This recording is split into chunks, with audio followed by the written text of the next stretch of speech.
don't have to tell you things are bad. Everybody knows things are bad. Everybody's out of work or scared of losing their job. The dollar buys a nickel's worth. Banks are going bust. Shopkeepers keep a gun under the counter. Punks are running wild in the street, and there's nobody anywhere who seems to know what to do, and there's no end to it.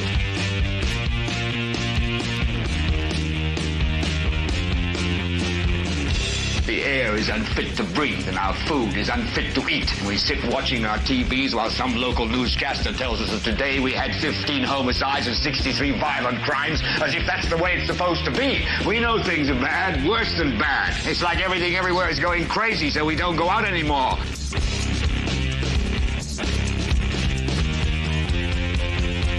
We sit in the house, and slowly the world we're living in is getting smaller, and all we say is, please, at least leave us alone in our living rooms. Let me have my toaster and my TV and my steel-belted radios, and I won't say anything. Just leave us alone. Well, I'm not going to leave you alone. I want you to get mad.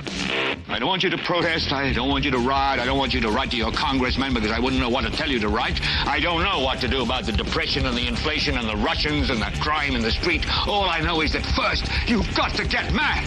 You've got to say, I'm a human being. God damn it. My life has value. So, I want you to get up now. I want all of you to get up out of your chairs.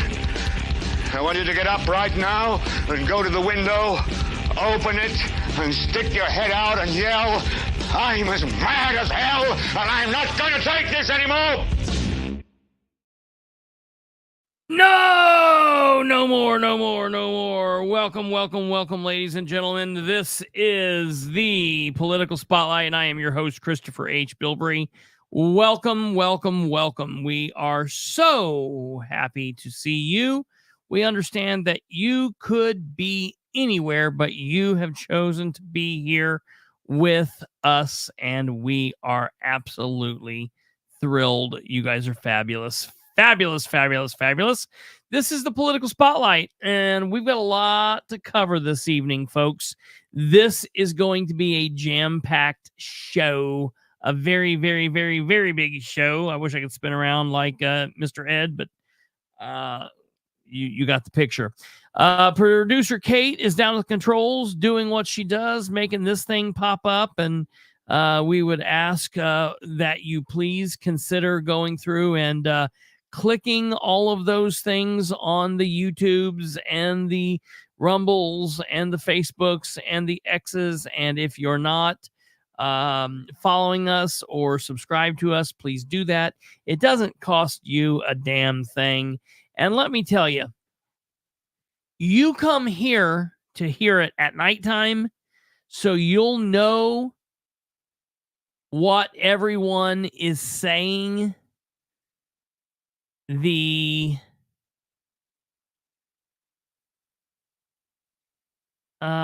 know what? That is crazy.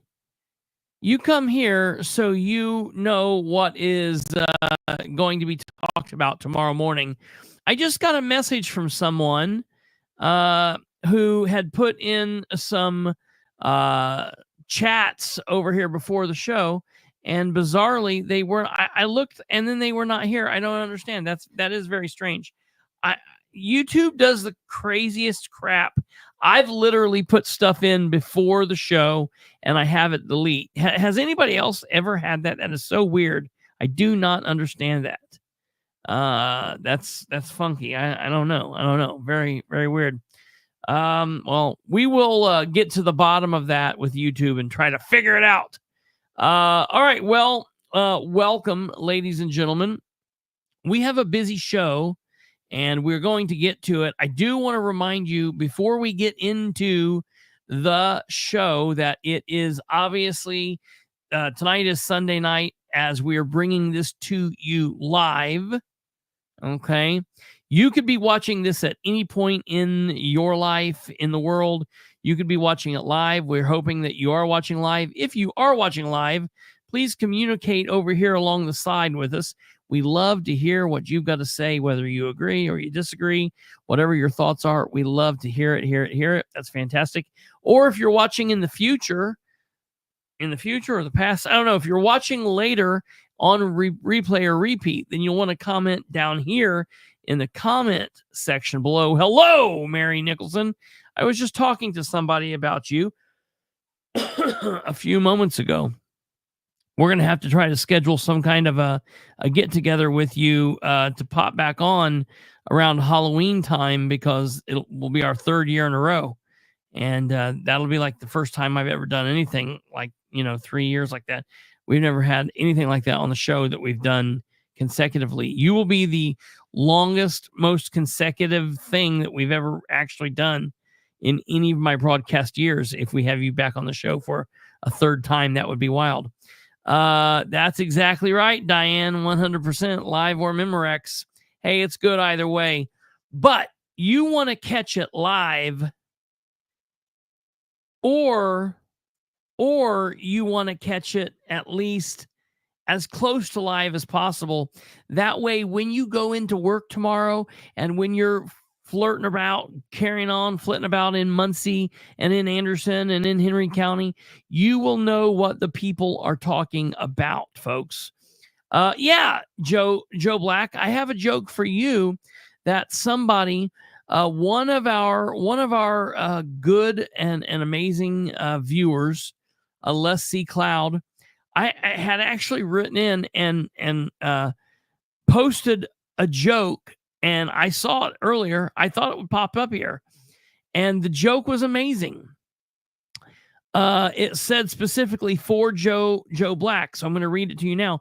And since this is a Halloween themed joke, it'll be for Mary too. Do you know why the monster wouldn't eat the ghost? Does anybody know why the monster wouldn't eat the ghost? Because it tasted like sheet. Ho, hey. That's some good stuff. That is some good stuff. Let's see here. Hope I can hang tonight. It's been a while since I caught a live show. Replays just ain't the same. Hey, Admiral Eric. Welcome. I agree that I'm watching it live, at least for the first 45 minutes. Then I have to head to work. I'll catch the remainder tomorrow. Hey, I think, well, I don't know my real fake name. I can't remember if you're from Henry County or you're more of a Delaware County person. I don't know. Well, so I'm going to give you guys kind of a rundown on what our topics are tonight, so you guys can help keep me square and in line real quick. Let's see what Grant County. Well, that's good enough. Hey, I'll start doing some coverage up in there. I know some people up in the Grant County area, and maybe I can start getting some information from up in your way too. That would probably be good. What did the buffalo say to his son? Bye, son. Oh, that's hilarious. So, ladies and gentlemen, we're going to be doing a show from kind of all over tonight, and I think it's going to have a little bit of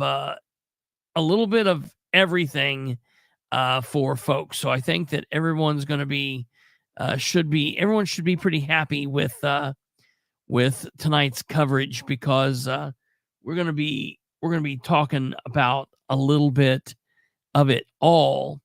Let me see if I can get this thing pulled up here correctly. Just getting things set up here. So this is an action-packed, information-packed episode that you will not want to miss. Even if you have to leave us early, please come back, because you're going to want to hear it all. Being that this is the 317th episode of the show, that's just absolutely crazy. It is Sunday, October 27th.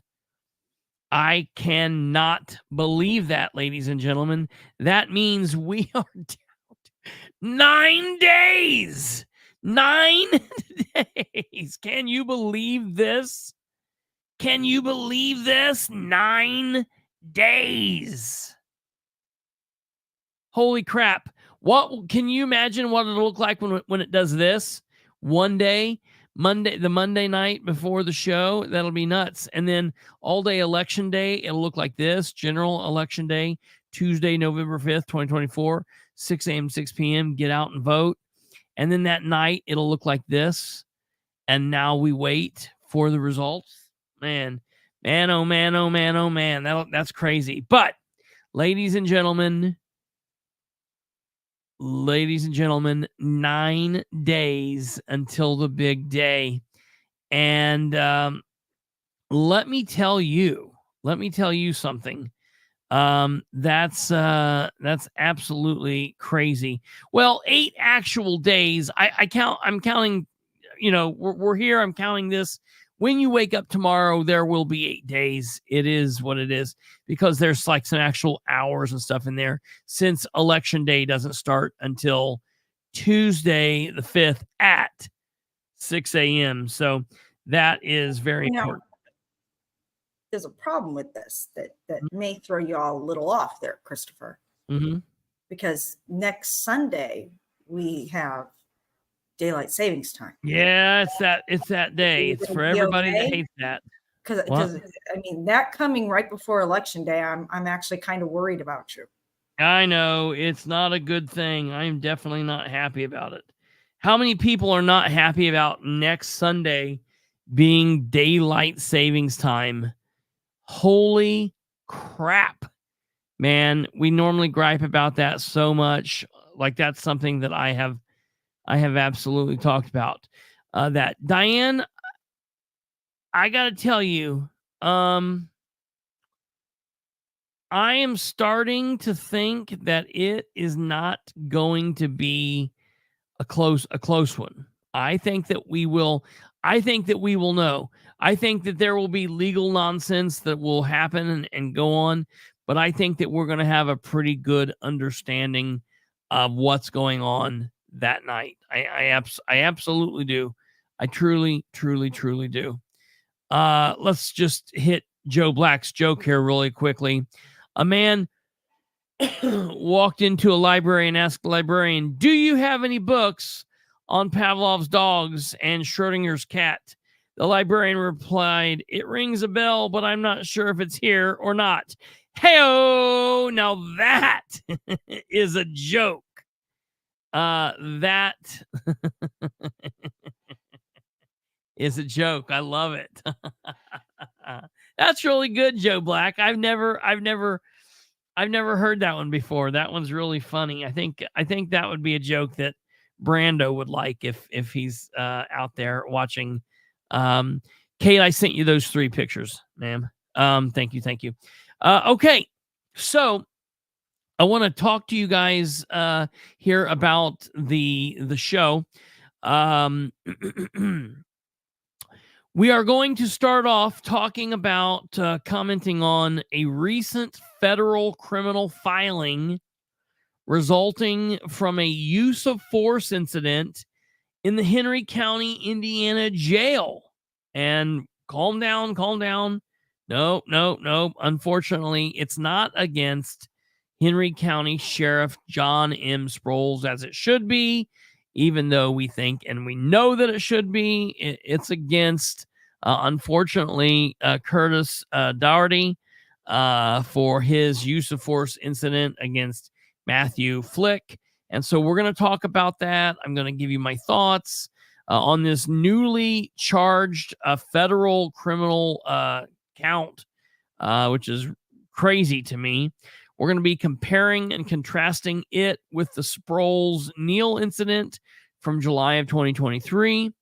And then from there, I'm going to take a moment to discuss the status of a couple various civil cases that from what I'm hearing, it sounds like Henry County and the Henry County Sheriff's Office and the insurance company seems like they've settled. Now, Sproles has been very forthcoming with calling all of these lawsuits frivolous. Ooh, these are frivolous lawsuits. They're frivolous. and we're gonna have our day in court and prove that I am not racist. I just hate black people, and it's, it is what it is. We're gonna prove all of that. Oh no, wait, I didn't say that, did I? Anyways, I don't hate them. They're just back there conjuring those animals. No, wait. I mean, my wife loves people of color, but apparently he doesn't want his day in court. So we're going to talk about that here in a minute, because I think that's important. So that you guys are aware, because of what we just said, this is clearly a Sproles Watch episode. Sproles Watch. So keep that in mind. We will be dealing with John Sproles, and keep yourselves protected. Don't be out on the roadway. Don't be doing anything breaking the law. Don't be doing things that aren't breaking the law.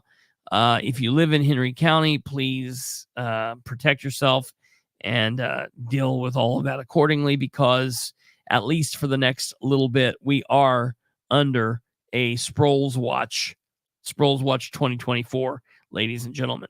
So then after we talk about the Sproles nonsense, okay, because it is nonsense, there are then a few other informational things that I feel like we probably need to talk about. A few other vital bits of information that I feel like you'll want to hear about, and that we should discuss. One is the big biggie, the Joe Rogan Donald Trump interview that broke the internet Saturday. 20 million views in 20 hours. 20 million views in 20 hours. Dude, what? That's really crazy. What is to be made of that? And moreover, I'm interested, after the dust settles, what did Rogan think about this? What did he have to say about this? He's famously not been a fan of Trump. And for quite some time, for quite some time, like way back, like in 2016, 17, 18, 19, 20, afterwards, he said that he would not have Trump on, that he understood the platform that he had. He understood the amount of people that listened to his show, and he would not give Trump a platform. So he's also offered the same platform to Harris. So after this interview, which lasted nearly 3 hours, 2 hours and 58 minutes, what does Rogan think of Trump? Now we're going to talk about that. Will Harris agree to sit down for even an hour-long interview? We'll talk about that. And then, oh snap, Beckwith's financial health is now under the microscope. Oh my God. In the state of Indiana, ladies and gentlemen, we're going to pull it back down from, we're going to be in Henry County, then we're going to go to national, then we're going to pull it back down to the state level. And we're going to talk about the fact that Micah Beckwith, his fiscal health, financial well-being, it's now being poked and prodded. And it seems like he has had some issues, as we've discussed, even more recently than rainwater. So now what? What I'm hearing is it doesn't matter. He discussed this and all this stuff. It does not matter. It only mattered when it was Rob Kendall talking about rainwater. It doesn't matter now that we're talking about Rob Kendall's sellout boy, the boy that he sold out for, Micah Beckwith. So that's interesting to me. And the growing divide between Mike and Micah appears to be increasing. What does that mean? And does it affect the people who like Micah, but are saying, I I'm not willing to pull the lever for this, because Mike is fun. Mike is nice. Mike is a good friend. We can be great church buddies. I like some of his stuff, blah, blah, blah, blah. But he's not going to be leading the charge. Are those people out there existing? I think so. We'll talk about that. And then before we wrap up Indiana politics there, we will talk about sign theft in Vigo County. It's a pretty serious situation. It's happening all over East Central Indiana. It's happening all over Indiana. I think it's happening everywhere. It is something that we need to discuss, and we will talk about it. And then lastly, we will wrap up with early voting in East Central Indiana, and then just some quick news as we're leaving the door about the Muncie Fire Department. So we've got a full show ahead of us, and we might as well go ahead and get right into it. What is this? Did the boy with pretty feet get some dirt on? Yeah, absolutely. So, all right, ladies and gentlemen, we probably should get right along in this. So, we are going to start directly out here with this Sproles Watch 2024. Okay, we are going to be talking about this use of force incident out of Henry County. And now this is not something new. This is really, really rather strange, because we've already covered this. Honestly, this really surprised me that this was a thing. I noticed that people started talking about this, and they were posting about this back. Man, this was at the first of this month. People were posting about this, and I was like, what? Why is this a thing again? Like, we already knew about this. We'd already talked about this. Well, here's what sucks about this. So we talked about this incident when it first happened back in February. We covered it from like every angle. I've got 2 or 3 episodes like devoted to it. I received records from it. We've looked at the pictures of the alleged injury, or the so-called injury. It looks like nothing more than a small bruise.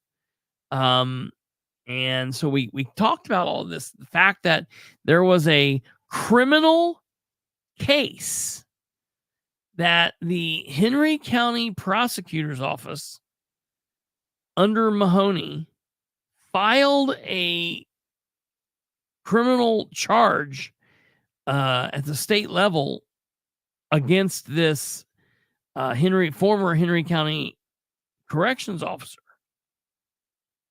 It was shocking to me then that happened, because I was like, wait a minute, Mahoney, why are you not charging Sproles?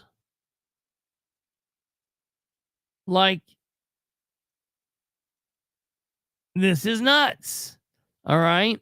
So the state charged Doherty, however you want to say his name, Curtis.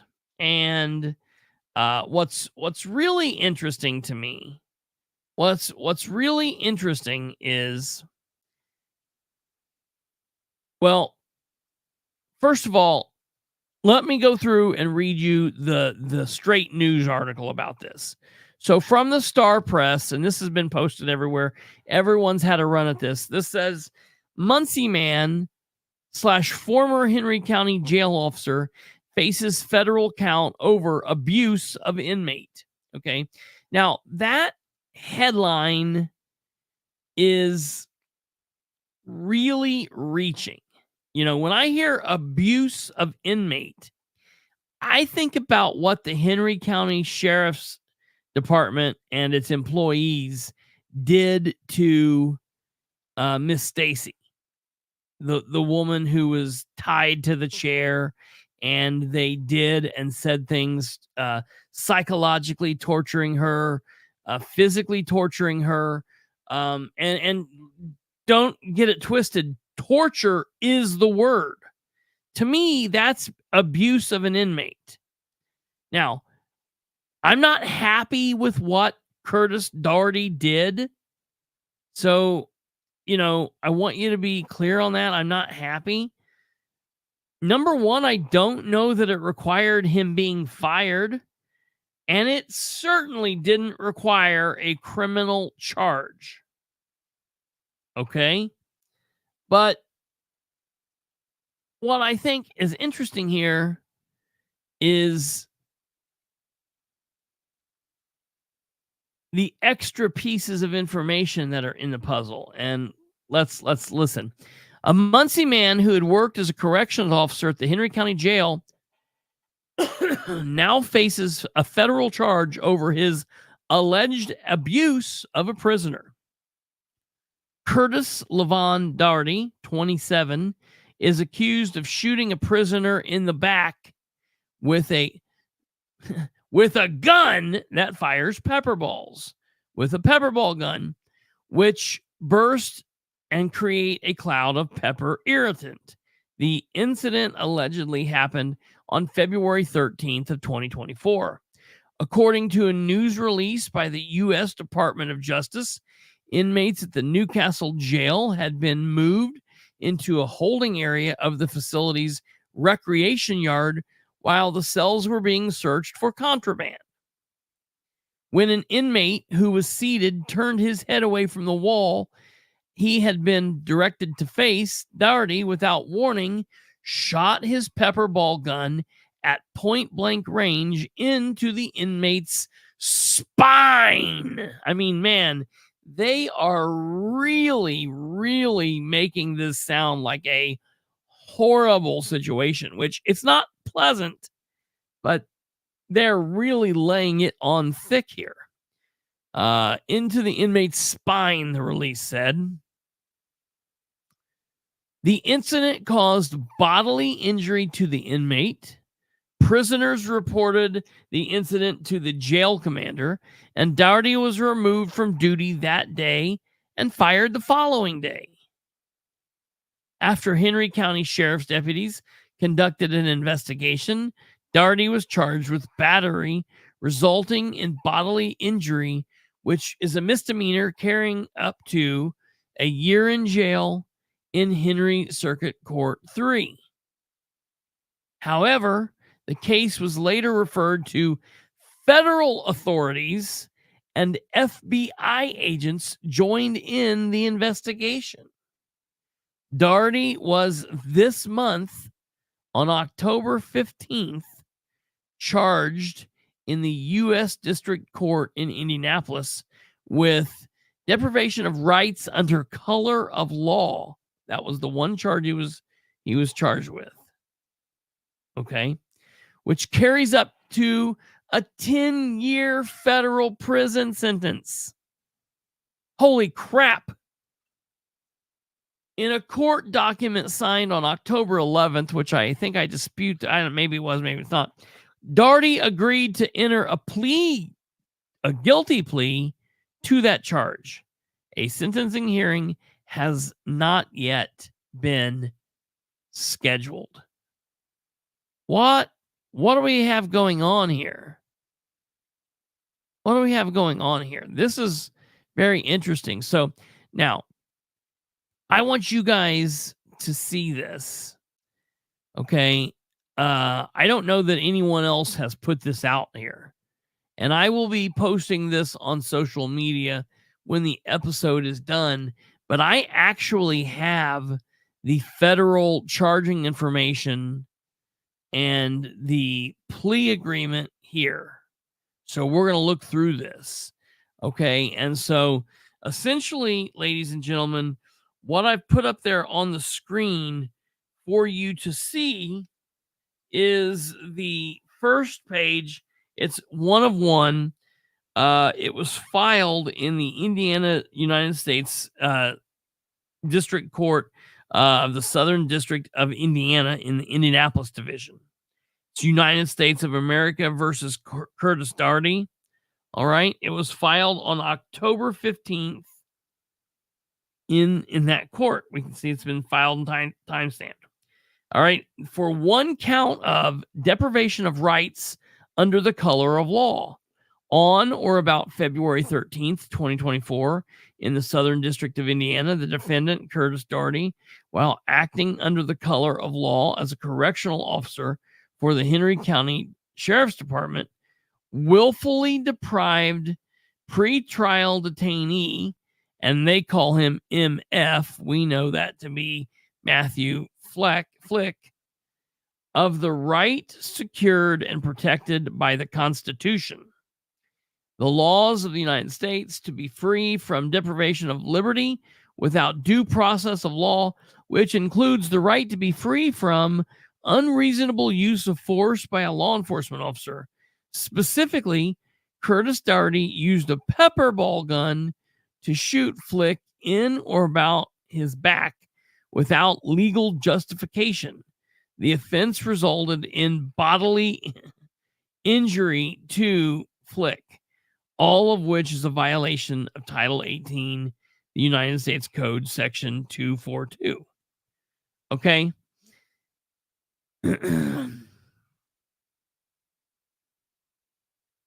This is really strange when we're seeing that. Okay, that's really, really strange when we're seeing that. Now, what we were told was that he was fired for using foul language. He was fired for using foul language. What you got? What are you doing? Oh, you're agreeing. Oh, are you looking for something? Okay. So Kate's in the process of looking for something, folks. Sorry. Most of the time I'm good at reading the sign language. That time I wasn't. Okay, here we go. Informed of the shooting, Sheriff John Sproles ordered his detectives to look into the incident. With the investigation just beginning, Sproles made the decision to fire Daugherty the following morning for inappropriate language. I do not accept dropping F-bombs. Just don't do it. Don't do that, period. But especially in interacting with citizens. I have terminated several COs specifically for this. Okay, so sounds like Sproles didn't really have that big a problem with the pepper ball incident. Or was it the language? Or was it Daugherty's color? You know,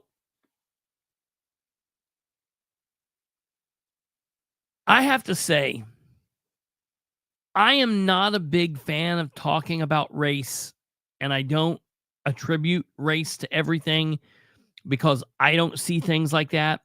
I am not an ignorant person that says, I don't see color. I don't see it. You know, look, that's stupid. I am definitely aware that I am a white man who knows that there are other races and cultures and people with different experiences out in the world. I know that there are black people and there are brown people and, you know, there are really, really, really translucent white people.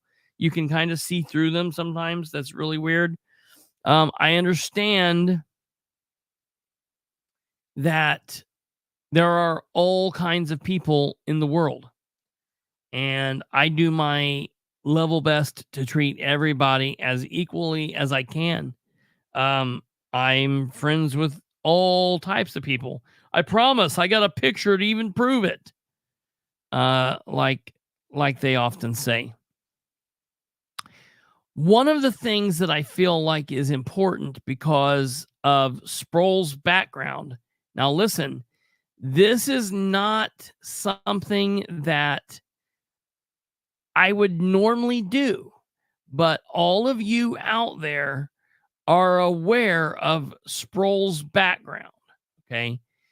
And what I mean by that is he seems to have a background of doing and saying things to people that have different color than say he does. Okay. And so it's something that I feel like people have to be aware of. Okay. So just to make sure that we're all on the same page, make sure that we're all on the same page here. This is John Sproles. John Sproles. I think you got Mary riled up with your seems to. Yeah. Hey, I'm trying to be fair. He's innocent until proven guilty. Now, we all know what the deal is, but here's the thing. I'm going to lay it out there, and then you all make the case, and we'll see what goes on. Here's John Sproles. John Sproles seems to be white. Okay. Now, that is that's nice, and it's wonderful. Okay. Next up, I want to take a look at Mr. Marquette Neal. Now, if you aren't aware of who this guy is, Marquette Neal is the black man that was in the cell, not hurting anyone, kicking a door, and John Sproles shot him multiple times at point blank range in the legs with 12 gauge beanbag rounds from not a non-lethal, but a less lethal. There's a difference between lethal, obviously, and non-lethal, which means non-lethal. I have a question. Non-lethal, and then less lethal. Yes, go ahead. I understand the difference between non-lethal and less lethal. Mm-hmm. Beanbag guns are less lethal, right? Yeah. Mm-hmm. What are pepper ball guns? Pepper ball guns, in everything that I have ever seen, and all of the documentation, are listed as a non-lethal. Okay.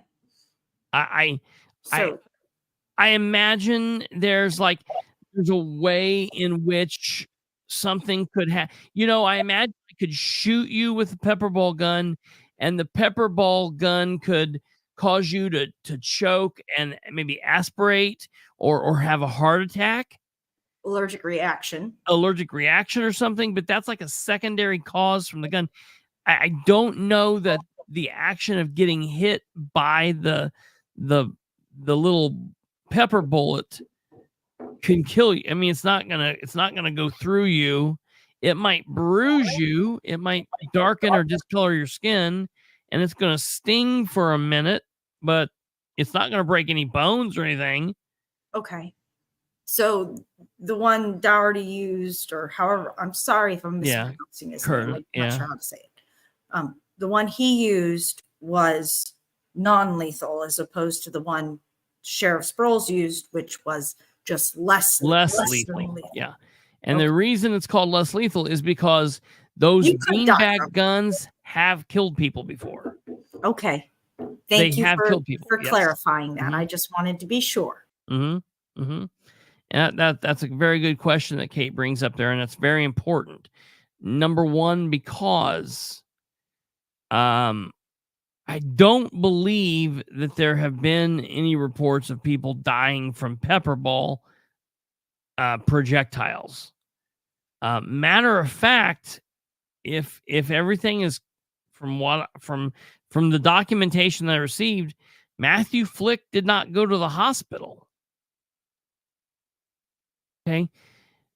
Listen, pepper ball guns shoot with the same force that paintball guns shoot. And we send children out to paintball. Okay? We will allow children to paintball. They generally will paintball with like layers of clothing on so it doesn't hurt you. But there are idiots out there that don't do that. There are idiots out there that have shot people with paintball guns, okay? The pepper ball gun is similar to that, and it's going to hurt, but I mean, it's not the same thing as being shot with a 40 caliber, live ammunition, live bullet, live round. The less lethal beanbag round, less lethal, which means it's less lethal than, say, a regular 12 gauge shotgun, but it's not totally non-lethal. It's just less. They've killed people before. They have damaged people's bodies, broken nose, broken cheekbones, fingers, ribs. And in Mr. Marquette Neal's situation, he ended up having to go to the hospital because this did some serious damage to him, and he required many, many stitches in both legs. All right. So I just wanted to put this up on the screen because we noticed that Sproles is white and Marquette Neal is a black man. Now, I want to compare and contrast that to CO Dougherty, who, ladies and gentlemen, we will look at here in the second picture here. Dougherty is, wow, this is not the inmate. This is the CO. This is the corrections officer. All right. And he is a black man. And then from there, I want to show you the inmate that Mr. Dougherty, former CO Dougherty, I want to show you the inmate that he shot, and that is here. This gentleman right here then is a white man, and so I pointed this out at the time due to Sproles' long history of having bizarre encounters and doing and saying things which didn't seem normal. So that's something that we have to look at there. Now, what blows my mind is that the federal government can look at what happened between Dougherty and Mr. Flick, and they can look at what happened between Sproles and Mr. Neal and say, okay, we are going to charge Dougherty with this one single count, and we're not going to do anything with John Sproles. Now, are we clear that they're not doing anything with John Sproles? No, I have no proof of that. John has said multiple times, oh, I've been cleared. They cleared me. But to my knowledge, he has not shared that anywhere. I've not received it. I've asked for it. My whole thing is, knowing Sproles the way that we do you believe that if he had a letter from the FBI saying, you're clear, you're all good, brother, Do you not think he would have been sharing that everywhere? He would have posted it literally everywhere. He would get it plastered on the side of his vehicle. He would have a wallet made out of the paperwork. So anytime he got the wallet out, you could see it. He'd have it printed on T-shirts. We would know it.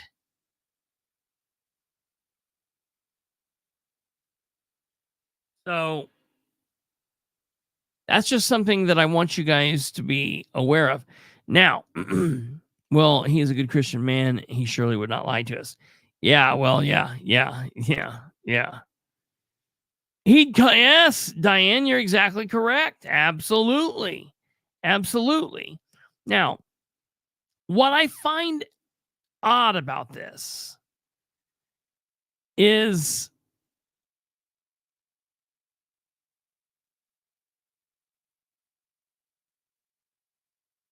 JS. He does have email saying that. Whoa. Wait a minute. Hold on.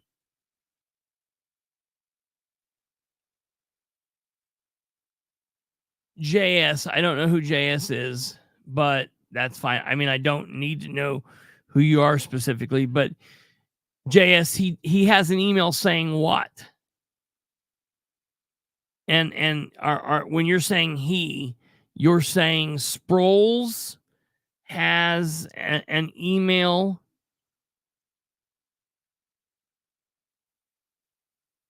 saying what? That he's all clear? Do we have a copy of that email? Do you have that email? I mean, do we have that? Have we seen that? I've requested it and they've never given it to me. It would be a public document. And so, I mean, I'm aware that he has claimed this, but I requested this document from him over a year ago, and I have not received this. So, I just, I'm not doubting you. Of course, you got to understand. I don't know who you are. And that's perfectly fine. Or maybe I do know who you are, but you just have a screen name that I don't know, and that's fine. Or hell, it's your JS. Maybe this is John Sproles. I don't know. No, I'm kidding. My whole thing is, I guess we'll ask for another request because, in my opinion, why not share that? Get that out there. I think that would be interesting. Now, let's pretend for a moment that he does have that. And I have to say, let's pretend that he has it simply because I've asked for it and he's not given it. So if he does have that,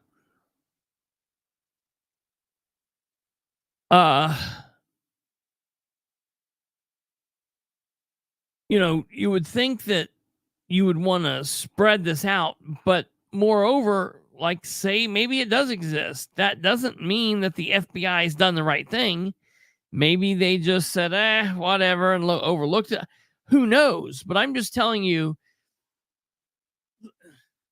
if the Matthew Flick situation calls for a federal criminal charge, if the Flick situation calls for a charge, then beyond all shadow of a doubt,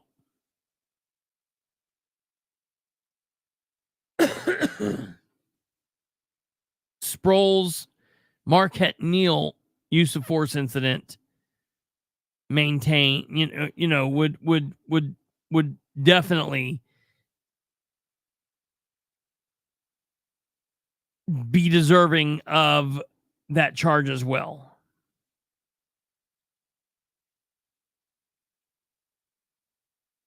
It probably makes a difference since he was a detainee.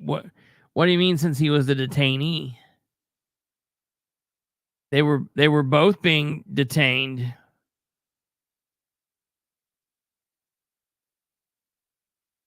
They were both. Tell me what you're saying, Nicole. It probably makes a difference since he was the detainee.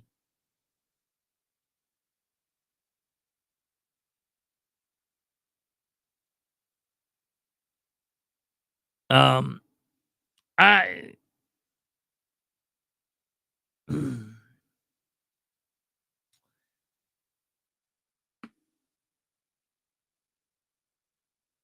I think it's interesting. The other thing is, like I said, Matthew Flick was not injured. He did not have any kind of, he hurt. And listen, he might have hurt the next day, and maybe he even hurt then 2 days later. But he didn't.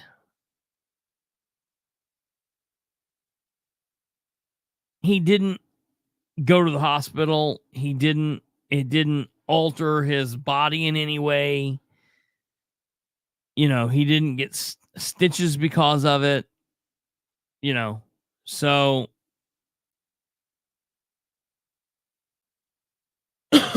I don't know.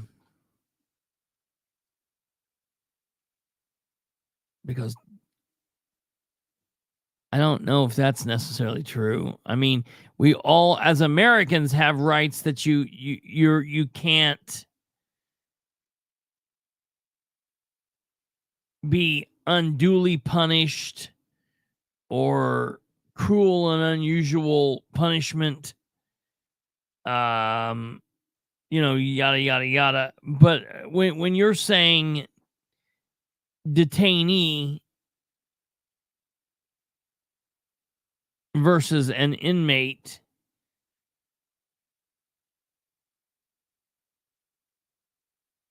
I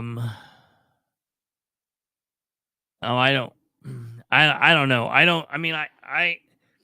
I'll be honest. I don't think that would change anything in the way that it was a use of force issue gone awry. Both of them were. Matthew Flick being shot for no reason at point blank range with a pepper ball gun, that's uncalled for. I don't know that it rises to the level of being fired, and I don't think that it rises to the level of being charged. Definitely doesn't rise to the level of being charged in state court, and it certainly sure as hell doesn't rise to the level of being charged in federal court.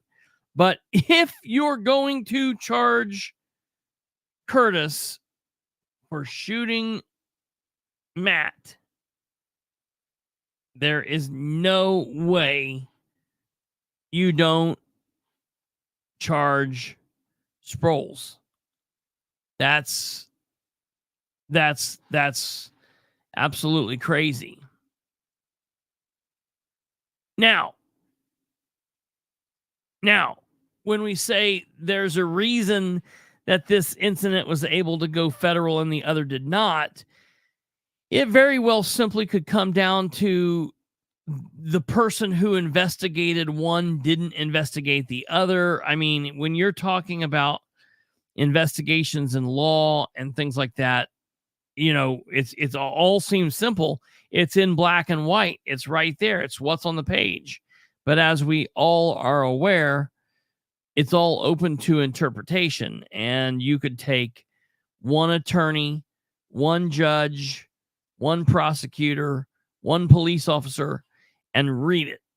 And then you could take 10 more police officers, attorneys, judges, whatever, and prosecutors, and have them read the same law. And as we are all aware, you could get 10, 11 different outcomes based on their interpretation of what they read. And so that's the situation. So what I think would be interesting is I would like the people that looked at the Daugherty and Flick situation, I would like them to look at the Sproles Marquette Neal situation, or I would like the people that looked at the Marquette Neal Sproles situation to look at the Doherty Flick situation. I think that would be very important. And when you're saying that they're all in cahoots, I mean, I get what you're saying, and to a certain extent, yeah. I mean, some things people just don't know each other. Some people do. You know, you've got like state officials that work around the county guys and they know each other, and they, you know, they're like, I know this FBI guy here or there. And you've got people that are friends and are willing to do things here and there. Some people are that way. Some people are not. Some people just do the, hey, I'm going to do whatever, back the blue type of thing. It's just, there's all kinds of different things there. The bottom line is, if the Doherty situation deserved to be charged, Sproles situation deserved to be charged 1,000%. Now, I think it's also important, and we are overlooking something here, and I do want to show you this. Okay, this is very important. Look here when this charge was filed. The charge was filed on October 15th. That's when the charge was filed. All right, I want to show you this. Look here when the plea agreement was filed. Interesting.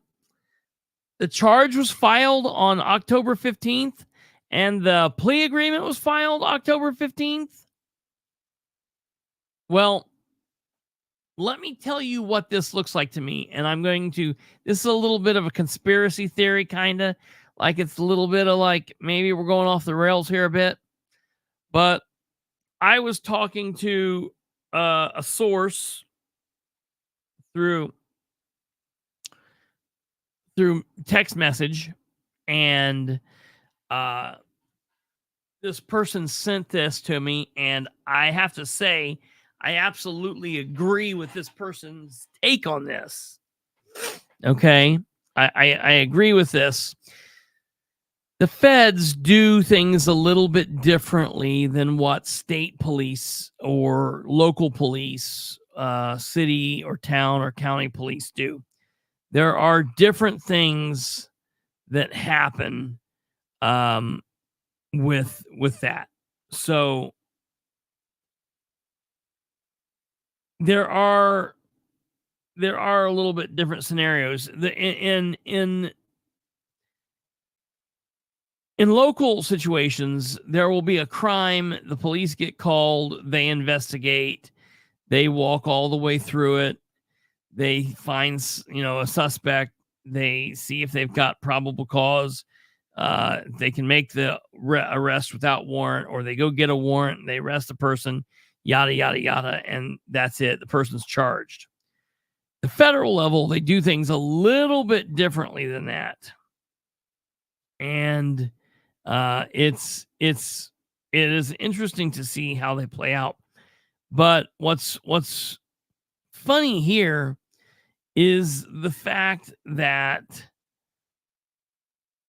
they charged this man and he pled guilty on the same day. Now, what's interesting here is the vast majority, and I'm going to read from the statement because it's spot on and I agree. The bigger part of federal cases that are filed, the vast majority of these are filed by grand jury indictments. So what this means is the feds investigate a situation and they take it to the U.S. attorney and they say, hey, this is what we've got. Let us know if we've got something here. And so the U.S. attorney will take that in front of the grand jury and they will present the case, and then they allow the grand jury to make the determination. and the grand jury will give a bill or a no bill. And if you get a bill, you're indicted. And if you get a no bill, it's not. Now, you can be indicted and never be investigated, never be charged, nothing ever come. You cannot be indicted and still be charged. So those two things don't have really anything to do. But if they run it through the grand jury and they do indict you, it makes it a little easier for the feds to then deal with you, to interact with you. So the good majority of most cases that go before the federal courts do so based off of grand jury indictments. This particular case, however, was not. It was filed by the criminal complaint, which in federal court is highly unusual. A lot of times when you see something like this happen, it's because there is some kind of cooperation happening between the federal government and the person in which this is happening. Keep in mind, this all happened on the same day. That does not happen. That's very strange.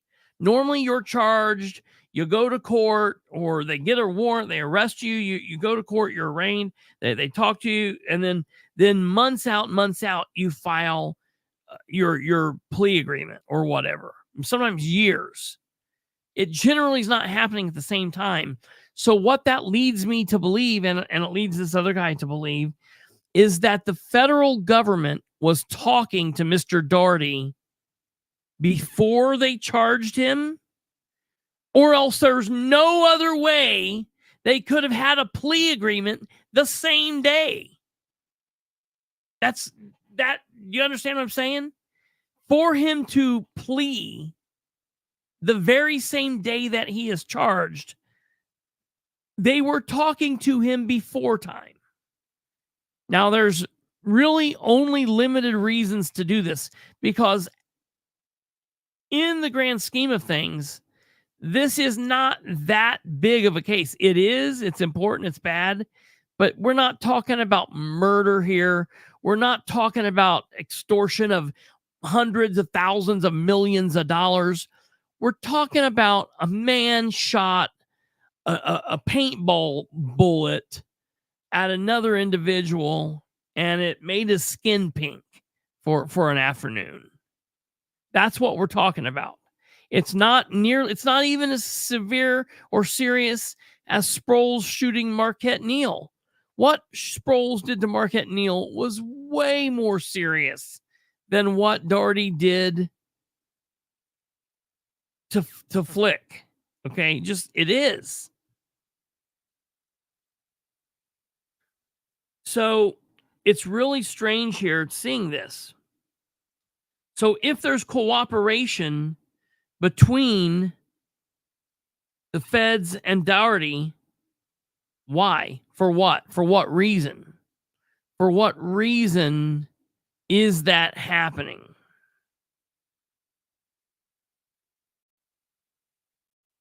It's very unusual to see what we're seeing here. Now, I'm not saying that this is fact. I'm just trying to understand and wrap my mind around why these dates are the same date. It's so strange. Also, if you notice, I'm sorry, Alva's asking what penalty he would accept. Well, let's go down. Let me take you down the plea agreement here real quick. So the petition to enter plea agreement, okay, this is what this looks like. So it says, the defendant, having waived the right to indictment by grand jury, petitions the court to leave and agrees to enter a plea agreement of guilty to the following offense, charged in the information. Count 1, which charges that the defendant committed the offense of deprivation of rights under the color of law in violation of Title 18 United States Code, Section 2242. Now listen, here is the potential maximum penalties that he could be facing. A violation of 18 USC 242 is charged in count 1 of the information is punishable by the maximum 10 years imprisonment and up to a $250,000 fine and 3 years of supervised release following the terms of the imprisonment. Okay? So that's that. It goes on and it says elements of the offense. To sustain the offense which the defendant is pleading guilty to, the government must prove the following elements beyond a reasonable doubt. First, that the defendant acted under the color of law, which he was. Second, the defendant deprived the person identified in the counts, as noted below, of a right secured or protected by the Constitution or the laws of the United States. Here, the right to be free from unreasonable seizure, which includes the right to be free from the unreasonable use of force by a police officer. And third, that the defendant acted willfully. And fourth, that the offense resulted in bodily injury to the victim. Okay? Listen, sentencing. This is important. The defendant agrees and understands that the court will use its discretion to fashion a sentence within the statutory range set forth above. The court will consider the factors set forth under Indiana Code, All right? By pleading guilty to more than one offense, which he's not doing, they're looking at different guidelines. Okay? Let's see here. Let me get down here. Plea agreement based on information presently known. The defendant recognizes and understands that the plea agreement is based upon the information that is presently known to the government. The government agrees not to bring other federal charges against the defendant based on the information currently known to the United States Attorney. The government will inform the court and the defendant at the time of taking the defendant's plea whether the government has obtained any information after the plea agreement and was signed. No protection from prosecution for unknown subsequent offenses, obviously. All right. Sentencing recommendation pursuant to federal rules. The parties have not agreed upon specified sentence. The parties reserve the right to present evidence and arguments concerning what they believe at the appropriate to be the appropriate sentence in this matter. The government's recommendation. The government agrees to recommend a sentence within the advisory sentencing guidelines range determined by this court, provided that the defendant continues to fully accept responsibility for the offense, does not commit a new criminal offense before the date of sentencing, and does not otherwise violate the terms of any pretrial release before the date of sentencing. Okay, and so it goes down through and it talks about all of this. So basically, this is just a regular plea agreement at this point, and they're saying, like, this is what you could be facing, this is what we're willing to give you. But the thing is, they are not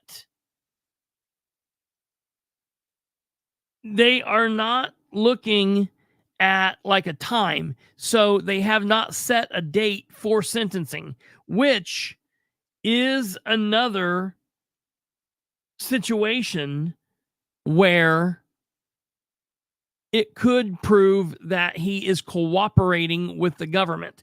And it's kind of like a thing where they're holding this over his head. Now, again, I have no proof of this. I am only trying to surmise why this plea agreement and the charging information would happen at the same time. It's very interesting, and it does cause people to should cause people to have pause. So we're going to continue following this. I just got a lot of this information the end of the week, into the weekend. I will submit a couple questions via email to some folks that I know tomorrow at the federal level, and see if I can get kind of an understanding of what the hell is going on here. It's really wonky because, again, I just don't know why they would be doing this plea agreement at the exact same time as the charging information. It just seems like something's a little screwy with that. I mean, I can tell you at the state level, that does not happen. That does not happen at the state level. And at the federal level, look, I'm involved with a federal lawsuit right now. You can see how slow that's going. The process in which we are filing paperwork, and then we wait for the other side to file their paperwork, and then we file a response. I mean, it's weeks and weeks and weeks between. Okay, it's weeks and weeks and weeks and weeks, sometimes months in between. And so to think that, oh, we're gonna charge this guy, and bam, there's a plea agreement all at on the exact same day. It doesn't make a whole lot of sense. Okay. I bet the feds are wanting him to win. Absolutely. And listen, Curtis, I've been told that he's watched shows before where we've covered this. I am talking directly to you, bro. If they are wanting you to talk about what you know about Sproles, dear God, do it. Please, please, please. Anything that you might know about him, please do it. That is important. So I would highly ask you, and I think that you would be doing the citizens of Indiana and the citizens of Henry County and the Constitution a big thing. I don't think that this guy's a crazy bad guy. I don't think Curtis is a bad guy. Look at the environment he was under. This happened 8 months after Sproles shot Marquette Neal. He thought this was par for the course. He was just doing what he was instructed to do by his sheriff, So that's the other thing I have a problem with. You've got the sheriff running around like a maniac, showing all these other young, impressionable new officers and new hires, new COs, how to act, and that's not good. So we will continue following this use of force, and we'll see what goes on there. I will let you guys know about that. Before we wrap up the Sproles situation, I do want to talk to you about this frivolous lawsuit situation. So for those of you that recall back a couple, it's been a lot more than that now, actually. I keep thinking that it's been just a couple months, but when did Sproles first shoot Marquette Neal? Sproles first shot Marquette Neal on July 6th of 2023. Yeah, that's right. He shot him on July 6th of 2023. And then it just went bam, bam, bam, bam after that. My lawsuit and a bunch of other things, and a bunch of stuff came out that we found out that he had done before that in June. And then he just started he went on kind of he had like a breakdown and went on a great big tour of doing a bunch of crazy shit, just like back to back to back to back. Well, they talked to him ahead of time and they came up with a workaround. The deal was made before the charge. Now they're going to go to work. Look, hey, I hope that's true, Chris. I hope that is true. I hope it. I'm keeping my fingers crossed. I'm saying a prayer to the man upstairs because Sproles is a bad dude. Well, let me tell you also what's bad about him is he did all of this stupid stuff. He did all of this stupid, dangerous stuff. Sproles is in a position where he can take your liberty hell, he could take your life and be, legally justified in doing it and maybe not get in trouble based on what he says. Now, who knows if it's right or not, but depending on what he says, people might be like, well, he's right. Well, we need to know that he is, okay in the head and he's playing with a full deck if he's in that position. And I'm not really sure because of all of the things that we've seen. So what happens is he does a bunch of missteps. People say, hey, I don't like that my rights are being violated. I'm going to take the steps to redress my government.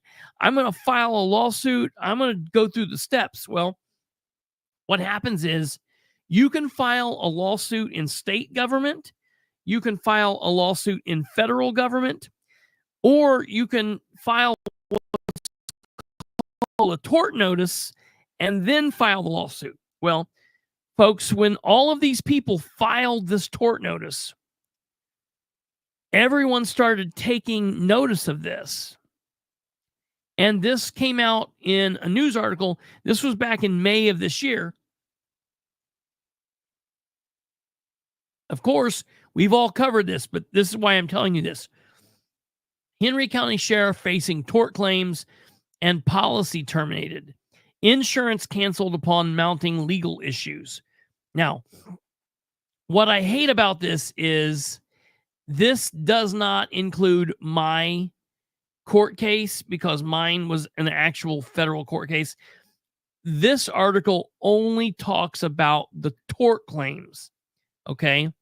Henry County in March, in an hour-long interview, Henry County Sheriff John Sproles stated, I'm not concerned about bogus tort claims. Not concerned about bogus tort claims.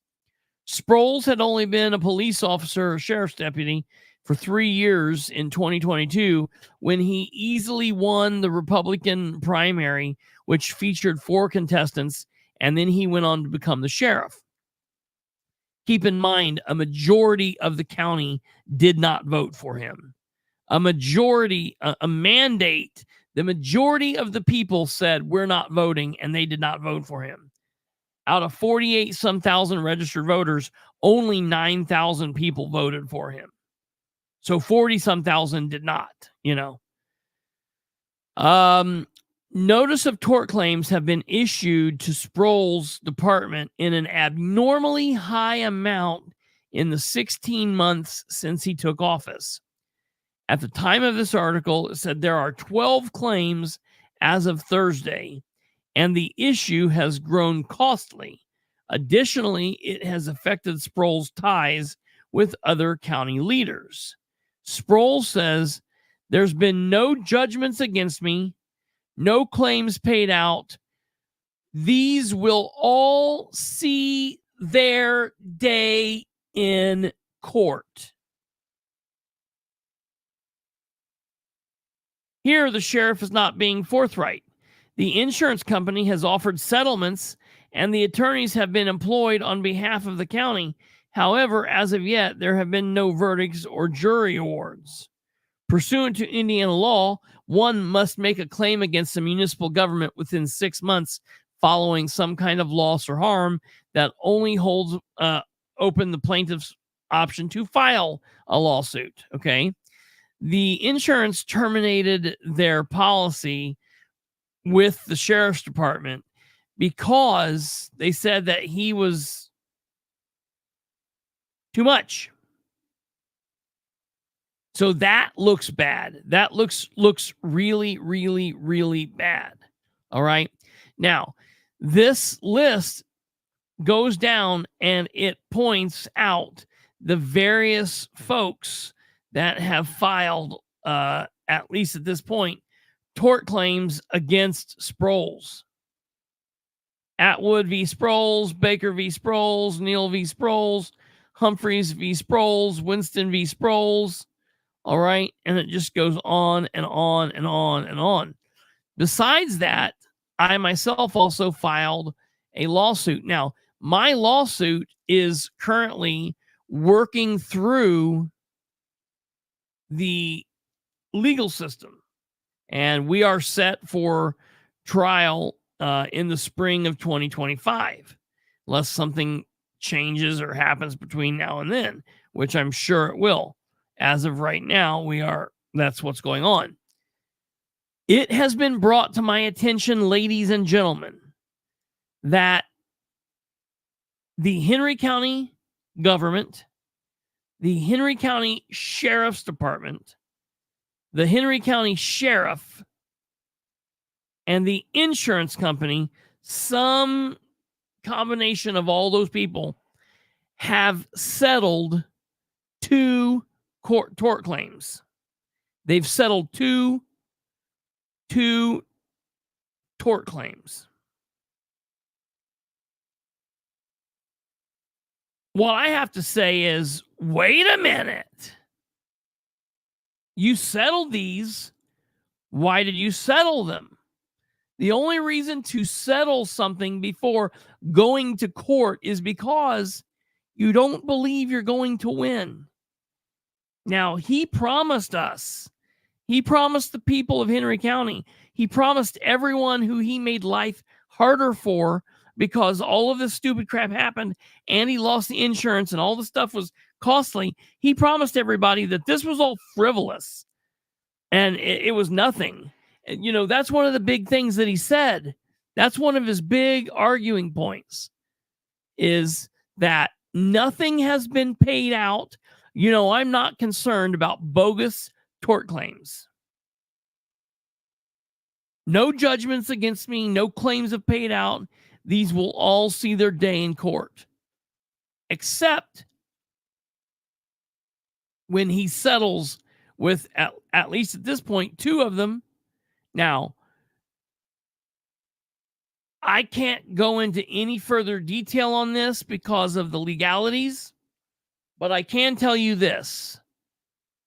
At least from what it's sounding like with tort claims and all of this, it is costly for the sheriff of Henry County to be racist. It is costly for the sheriff of Henry County to not do a good job and to not be constitutionally minded and to be crazy, running amok, doing whatever the hell he wants. It is costly for him to act a fool.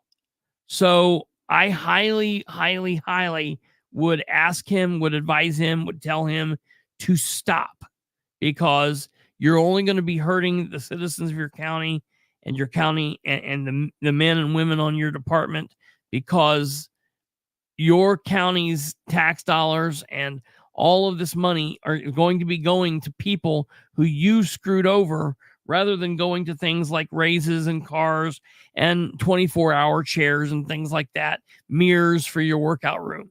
Keep that in mind, John. Keep that in mind.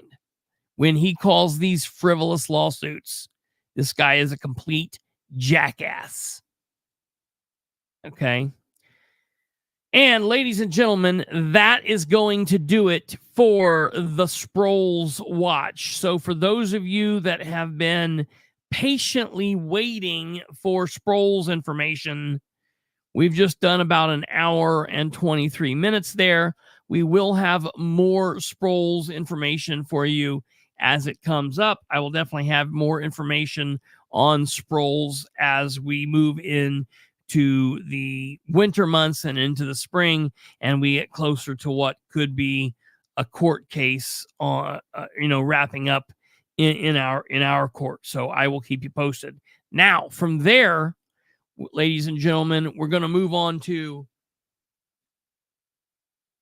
the national side of things for a moment, as we talk about this Rogan Trump interview / conversation.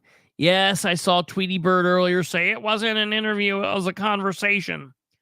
Listen, I don't care what you call this. I call it a long form format where you have a person sitting down and having a conversation with another person about a whole plethora of things. I think that this has to absolutely, moving forward, be a format in which all candidates must pass. if it's not Rogan, whatever, I don't care.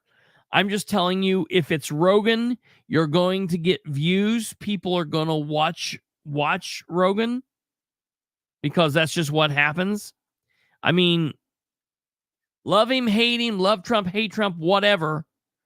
20 million people watched it in 20 hours. 20 million people in 20 hours. In 1 week's time, this will surpass every episode that Rogan has done.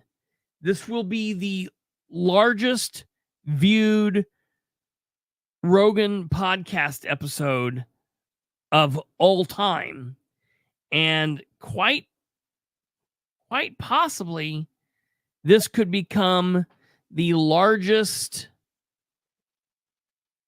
These are the current numbers for you, Christopher. I just pulled it. Yeah, okay, right here. Well, wait, so that's just on YouTube. Yeah, that's just on YouTube. Yeah, so that doesn't include, that's not including Spotify, which is where which is his main channel. Right. And that is really, really, really crazy. So here's the thing, and we're not going to spend a lot of time on this. I just want to say this. Number one, it's 2 hours and 58 minutes. And I think, to me, if you really seriously want to be up to date and involved with what's going on politically at the national level, whether you're Republican or Democrat, whether you like or don't like Trump or whatever, I think that you need to listen to it. If you don't want to listen to it on regular input, set it at 1.5 or whatever and blast through it. But I think that you need to listen to it. It's interesting. It's interesting because of just how Donald weaves and Joe would try to bring him back on. There were a couple of incidents where Joe would ask him a question and Trump would start to answer, and Rogan would just say, no. Everybody already knows that. I want to talk about this. And we've never heard really anybody do that to Trump. We've heard people push back against him and him get fired up at them, but we've never had anybody stand up to Trump and be like, I don't want to hear about that, sir. We all know that. There was a time where Trump was talking to him about the primary, and he's like, I had never been in politics before, and I came out and I was on the stage with 18 other candidates, and I was doing better than anybody else. And Rogan was just like, I know all of that. I don't want to know that. I want to know what I'm asking you. And so I thought Rogan was good about doing that. What interested me less than the interview was what Rogan thought about the interview after the fact. Okay. I've heard Trump talk. I know what Trump's selling points are. I know what his main drive is. Most of us know what that is. What's interesting to me is Joe Rogan is not and has not been a Trump fan. I'm not 100% sure that he's still, right now, specifically a Trump fan. Famously, he said he would not give Trump a spot on his program. I will not give Trump a spot on the program.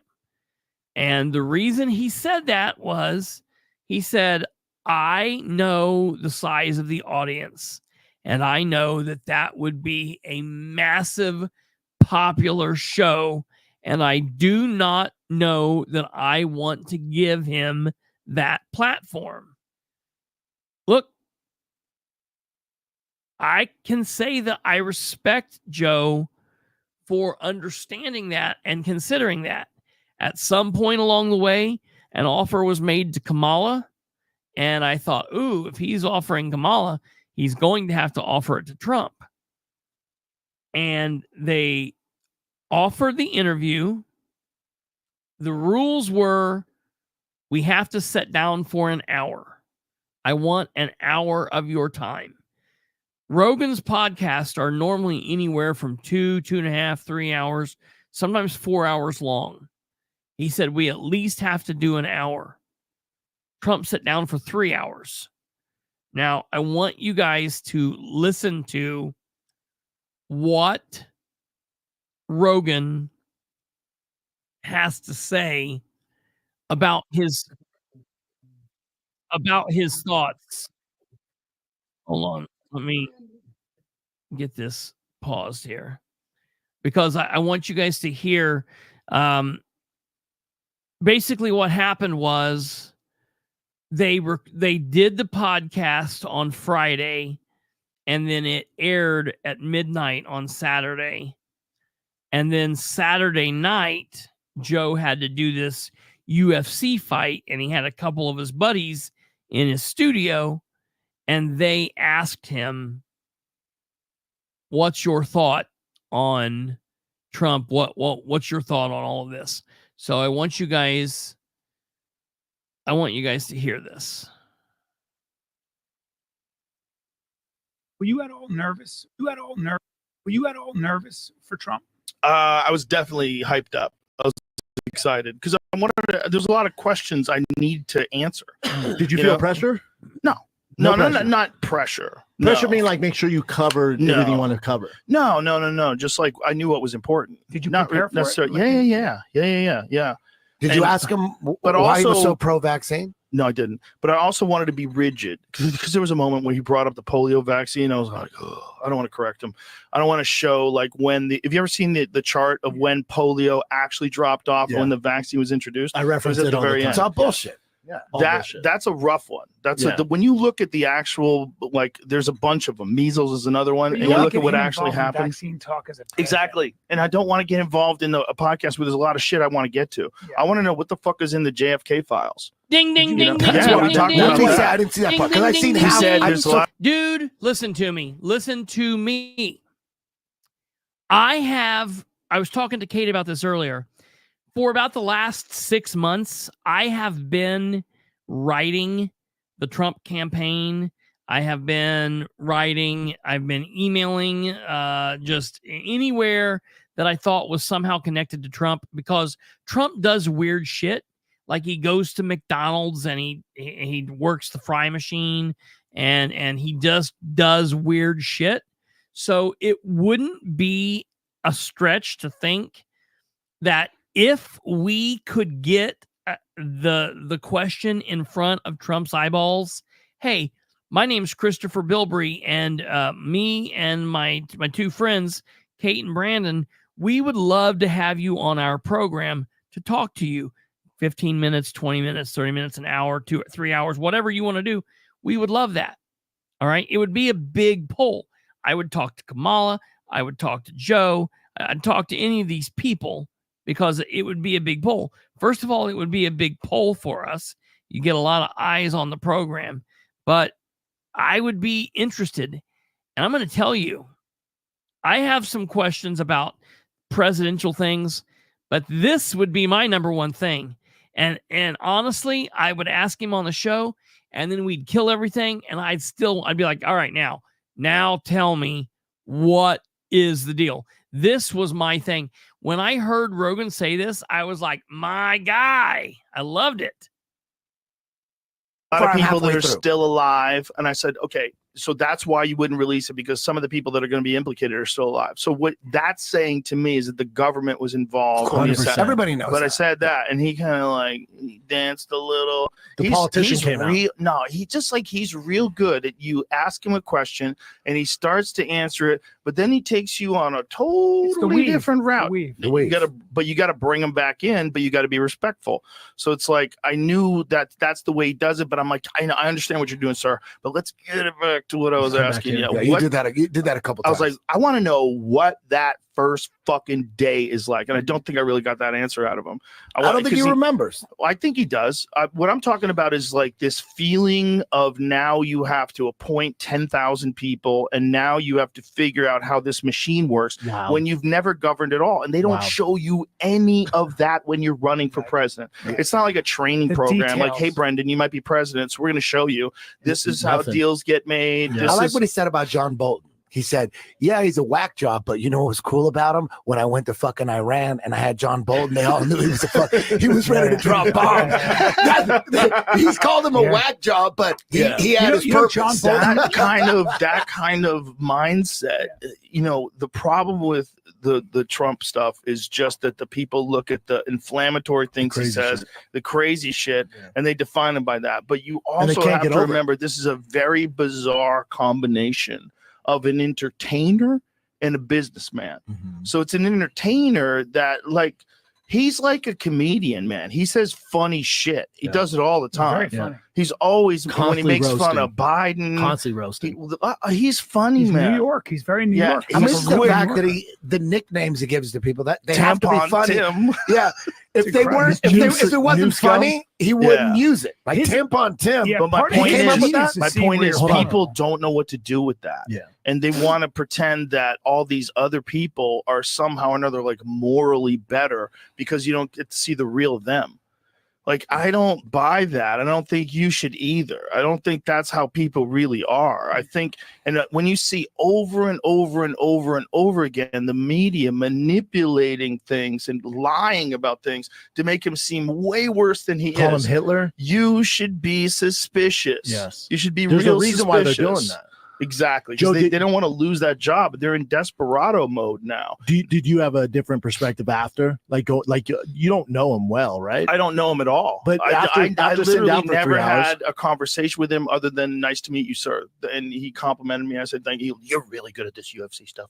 Yeah, like no that shit. Kind of thing. Like, thank you, but after 3 hours, did you have a different impression of him or no? Yeah. Well, I mean, he's a businessman. Bottom line, he likes making deals. That's what it is. Like, that's his whole thing. And he's got this ability to just keep going. This is what's crazy. Like, the podcast is 3 hours long. The guy didn't pee before the podcast. He didn't pee after the podcast. Maybe he had a little catheter. Maybe he drinks more Diet Cokes than me. But he didn't drink anything during the podcast. Gangster. He just sat here and we talked, and they were freaking out there because he was 2 hours late for something he was doing in Michigan. He didn't give a fuck. He's like, I know this is going to be bigger than that. Let's just keep going. We did 3 hours. Damn. But at the end of it, he's, you know, I don't know him other than the 3 hours that I talked to him when he was trying to be at his best. And Kamala Harris has not said yes yet. She hasn't said no either. People keep saying she said no. I said I would have a conversation with her like a human being. That's all I want to do. That's literally all I want to do. That's trouble. I want to know, what is it like to be. I don't even give a fuck about all the stuff she's talked about policies and all these different things. We know her positions. Yeah. Like, who are you? Oh, ding, ding, ding, ding, ding, ding, ding. That, ladies and gentlemen, is big. Who are you? I think that would be interesting. Now, what I heard this afternoon was that the Harris campaign has said that they're not going to be able to fit it in because of scheduling. Meh. Listen, Rogan records 3 or 4 days a week. I'm sure if you told him that you could do his show, he would record, he would make it happen. He would bump someone, he would fit somebody. I'm hoping that she goes on the show. Now, the reason I think that she's not going on the show is we have not seen her anywhere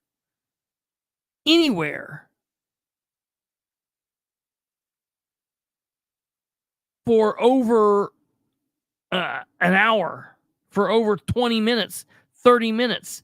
The debate was a 90-minute question and answer. There was a couple breaks, back and forth. Trump was there. The mediators were there. I want to see a long-form conversation. Rogan said the key thing. It's not the policy. It's not the things you've said. It's not what you've not said. It's not what I just want to sit down. I want to hear from you. I know that, all of this stuff about who she's been, where she's been, her parents and her, middle class and this and that. I feel like nobody really truly knows who she is because she's changed it up every time she goes someplace different. And so I think that would be such an amazing thing. Who knows if we'll get it? I don't know. Time will tell. I don't know. Harris wouldn't be able to hold it. Well, and listen, I'll tell you what he said was what he said was that he's only asking them for an hour. He's only telling them 1 hour. So, interesting. Okay, now done with the national Rogan Trump stuff. Listen, if you haven't watched it, go watch it. It's mind-boggling. I'm actually now on my second watch through of it, and I'm hearing and learning things that I didn't catch the first time. So you need to go watch it. All right, now from one person that people don't like to another person that people like to not like, Micah Beckwith. Okay, so for the last couple of weeks, we've been talking about the situation with Donald Rainwater and his fiscal health. And does he know what's going on? Is he a good person? Is he not a good person?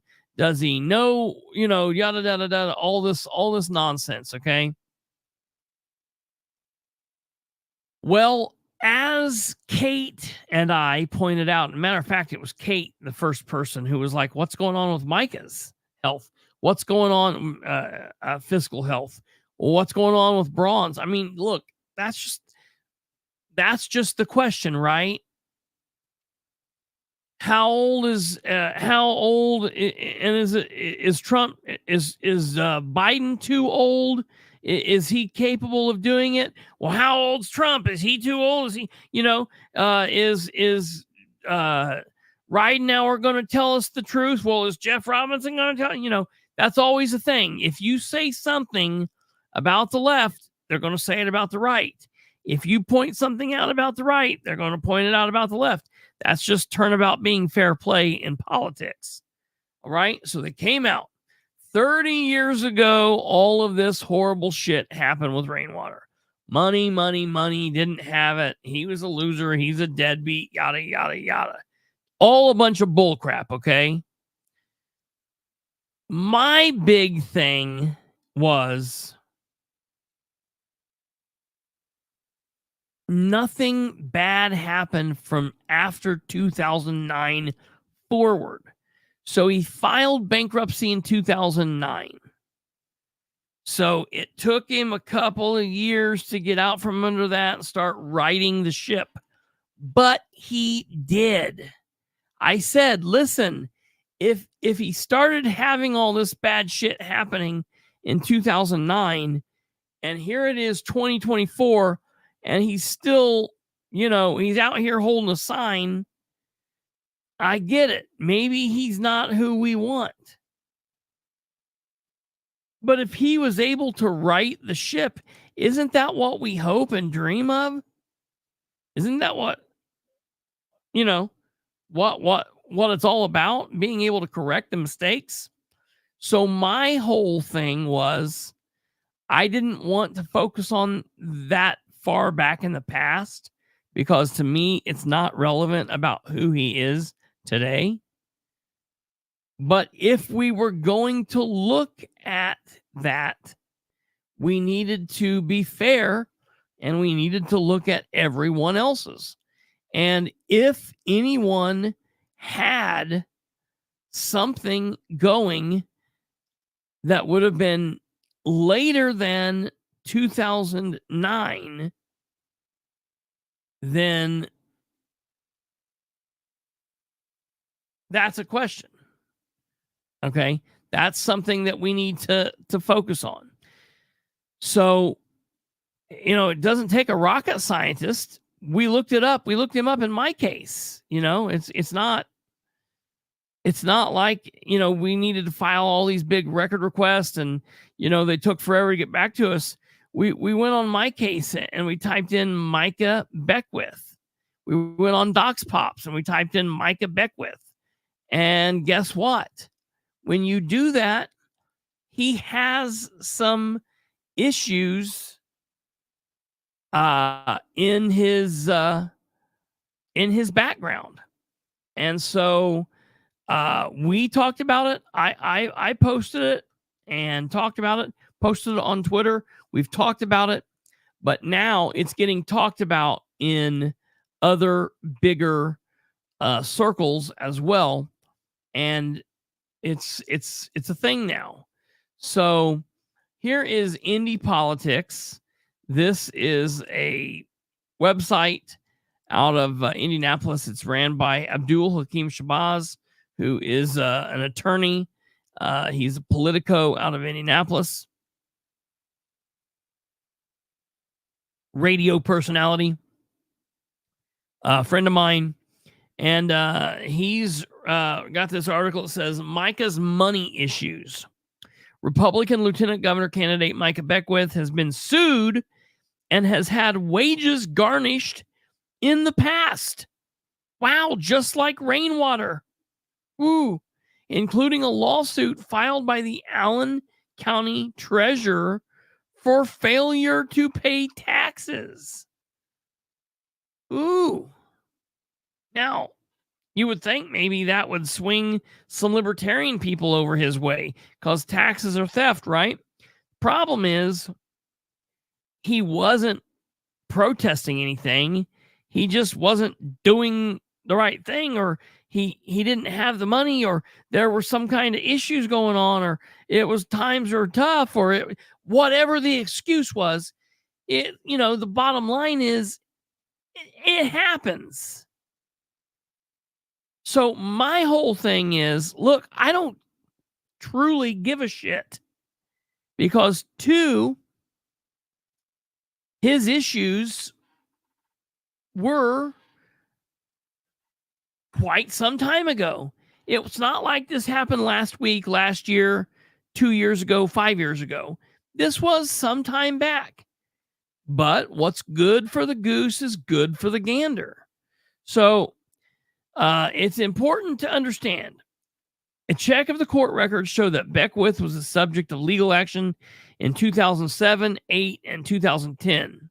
In 2007, Beckwith and his company and a company he owned called Embroid Me were sued in Hamilton County Small Claims Court by a company called Client Services.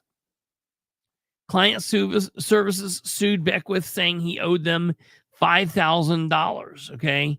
Client Services ended up getting a default judgment. In English, that means Beckwith never showed up to court and ended up having his wages garnished from his church paycheck. The case ended in 2012 when Beckwith made the last payment and the file was destroyed in 2018. Good to know.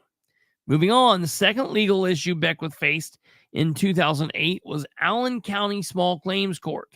This was another debt collection that was a lot like the first one. Beckwith was sued by Capital One Bank for $1,727. Okay. 92 cents. He was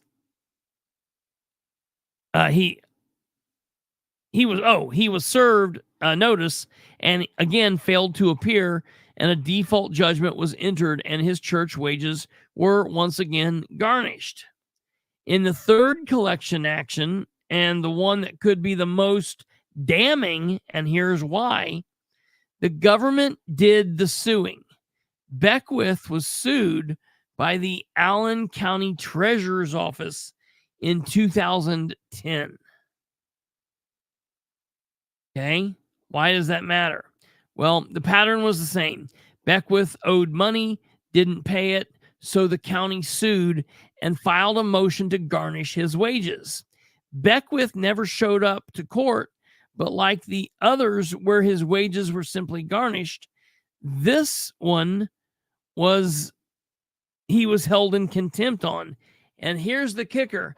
He may still technically be in contempt right now as he's running currently. He might still be in contempt of court. Here's the thing.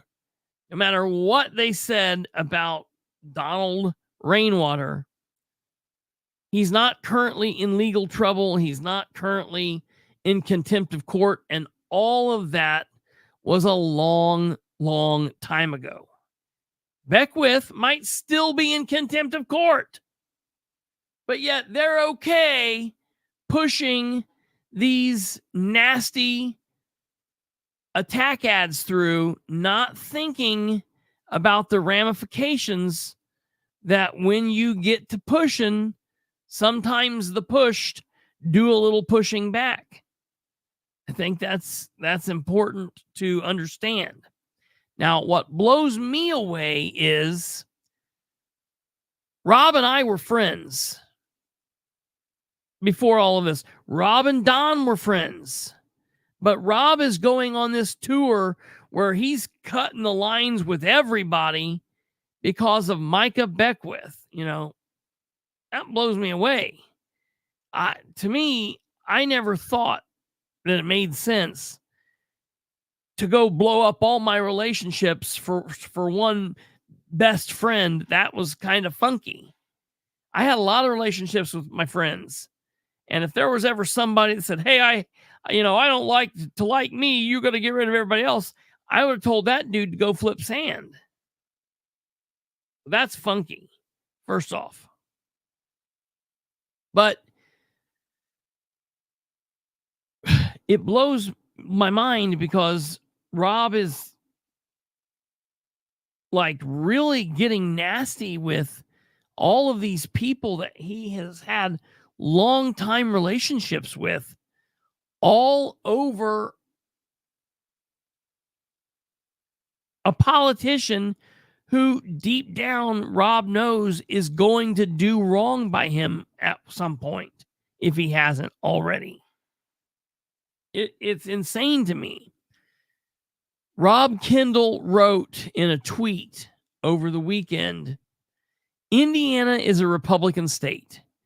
Democrats have taken social positions, making them unelectable to much of the state. Libertarians have not capitalized on an opportunity to enhance the vote total. Despite best efforts of some in the media, Indiana will vote Republican this fall. To that, I wrote, I think what at Rob M. Kendall means is despite the same old hacky establishment ways of the Indiana Republican Party and many of their candidates that started out as outsiders wanting to do better, but have since become part of the establishment themselves. And despite all of that,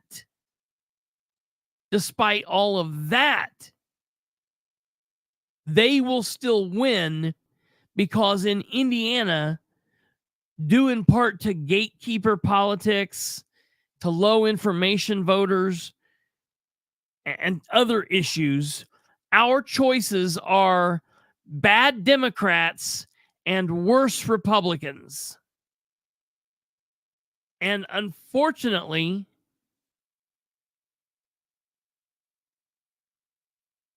people will go into the voting booth and they'll go, Straight R. Okay, that sounds good. And out they go. So I'm telling you, folks, pay attention to what's going on. The Republicans are trying to screw it up. They're trying to. They'll do it if you allow them to. The other thing that I wanted to say about Beckwith is, just briefly, before we get off this Beckwith topic, is Beckwith and Braun, the Mike and Micah show, the divide is growing. The divide is growing, okay? That's important because people think that they're going to vote for Braun and get this big powerhouse outsider voice coming in, yay raw, I am Beckwith and I'm gonna do it. No. Listen, hate me, be mad at me when I am proven right and this happens. I will not tell you I told you so. Just come on back. Everything will be all right. Beckwith is going to be relegated to this very small hole in the wall. And he's going to be, it's kind of like the Chinese during COVID. Let's see if I get this demonetized and taken down. They're going to weld him into his office and just throw him food in and say, we'll see you in 4 years. That's what they're going to do. Micah is not going to have any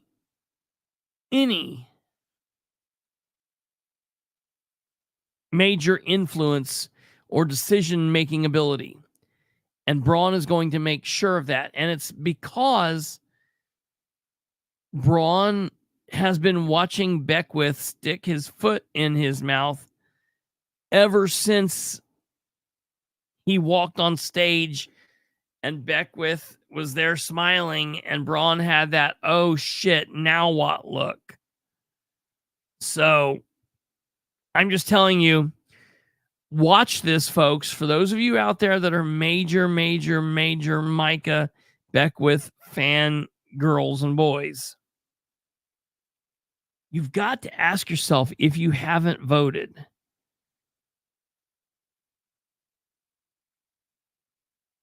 would my vote change if Beckwith was not the VP candidate? That's what I keep asking Rob, and he will not answer. Would it change? And moreover, would your support of Braun change if you knew that Beckwith wouldn't have as much play in what goes on as he's leading you to believe and that you think he's going to have? Because I'm telling you right now, if I was supporting someone who I thought was going to be rah, and then I learned that no, they're gonna, he's basically going to be a figurehead and nothing more, I would really consider if I wanted to support Braun over that, because Braun is a complete lunatic. So I don't know. That's just something I don't think that I would do. All right. As we are getting through these, we've only got a couple more topics here, folks. Stay put. We're almost done. Really quickly. Sign of the times. There is some serious sign theft going on. And the main reason I'm talking about this is because it comes back to the libertarians, man. Why are all these people so afraid of the Libertarian Party. Okay. I about took a call this afternoon with Mike or with Evan. What's Evan's last name? The Libertarian Party. We might talk to him tomorrow. What is it?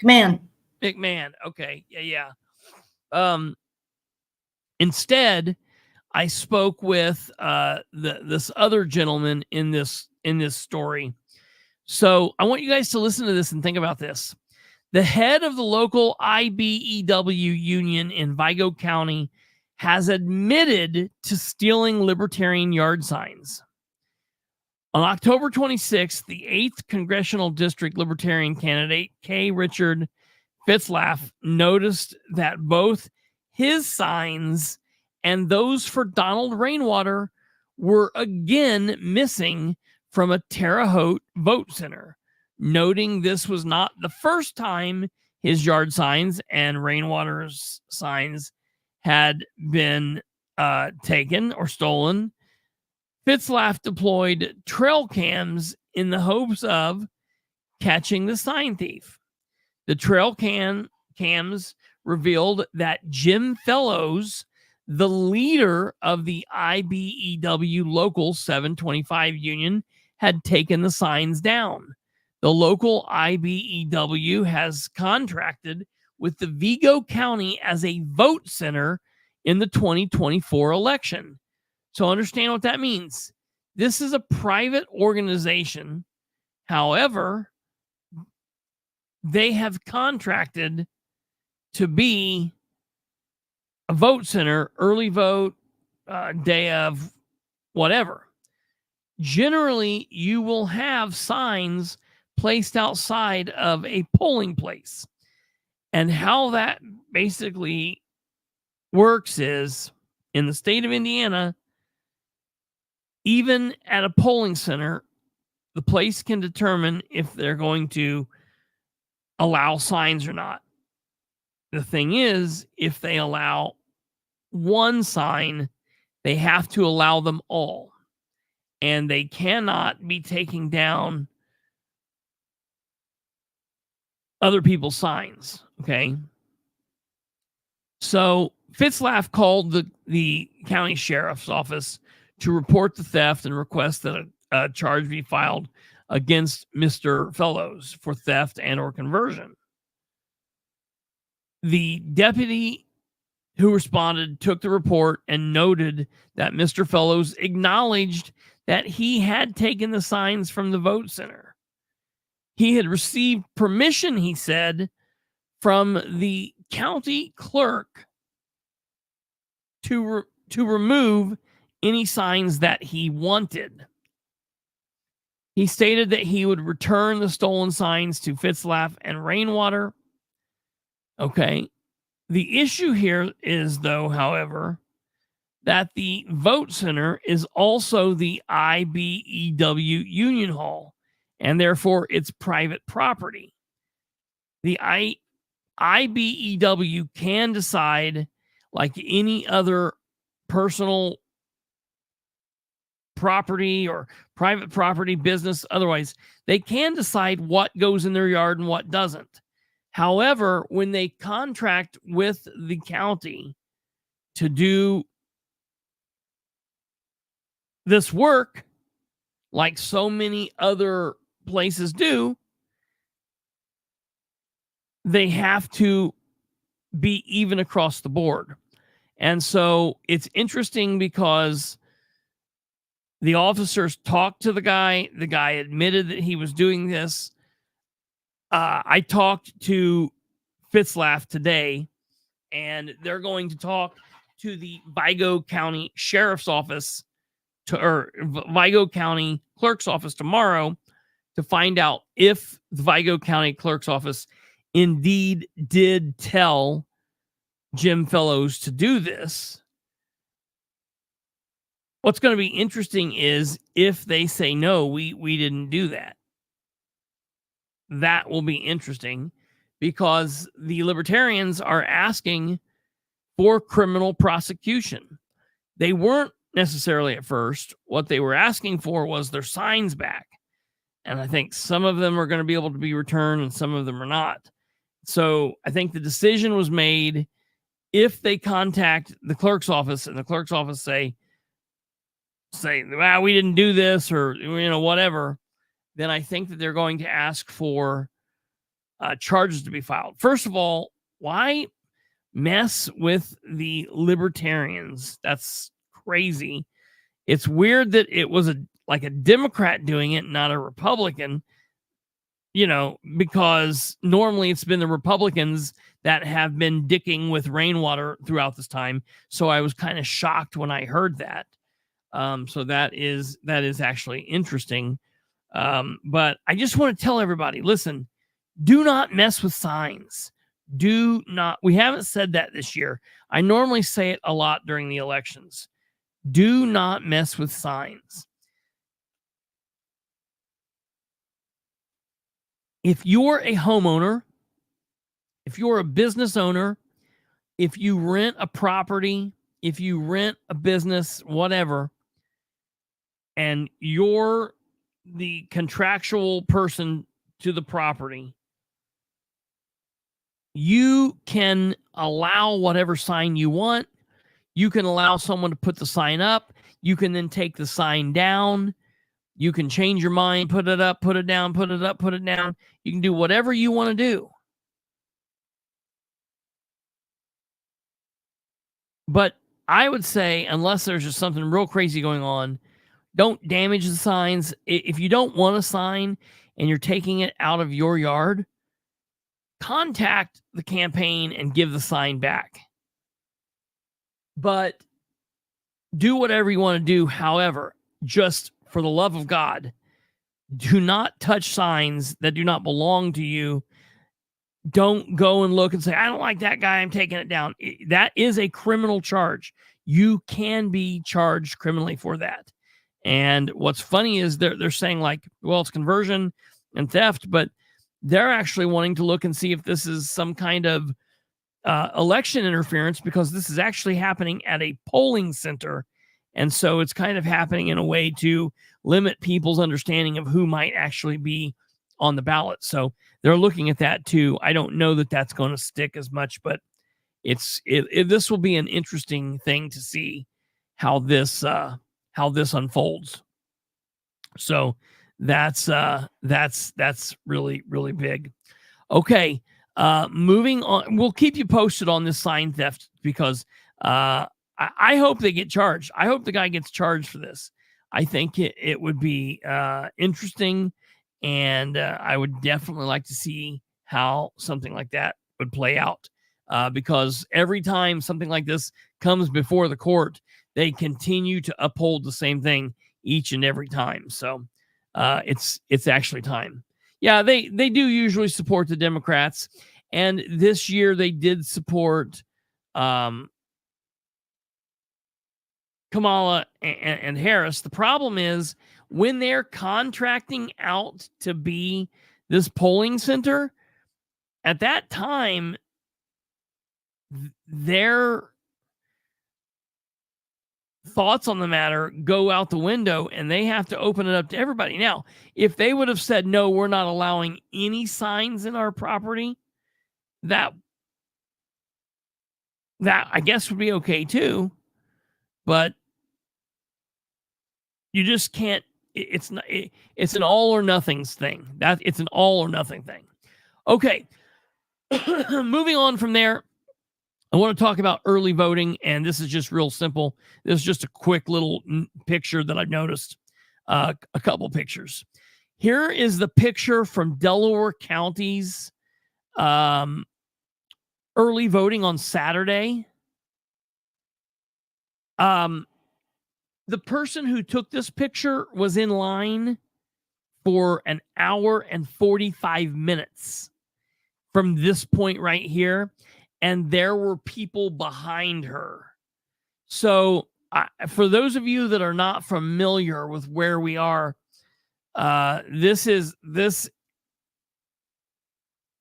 line runs this is the whole front of the building, which runs an entire city block.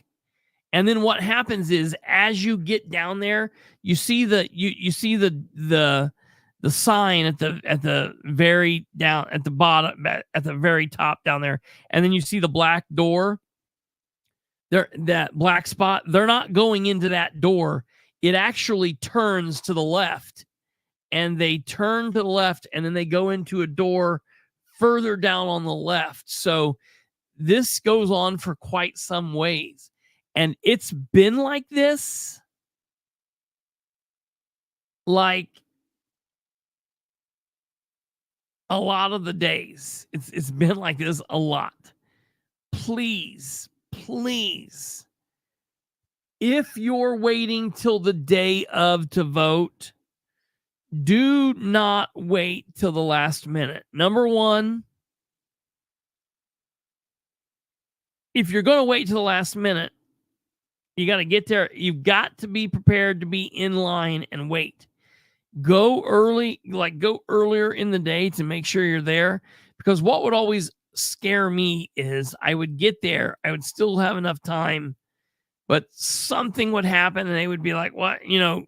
Don't give them a reason to take your voice and your vote away. Just do not do that. Go early, get there early, get it done. This is crazy. But this is not the only thing, folks. That's Delaware County. Here's Madison County. Look at this. There's Madison County. This line is even longer than that. All right? Look at this line. Look at this line. Holy shit! What? And this is happening in Henry County. This is happening in Blackford County.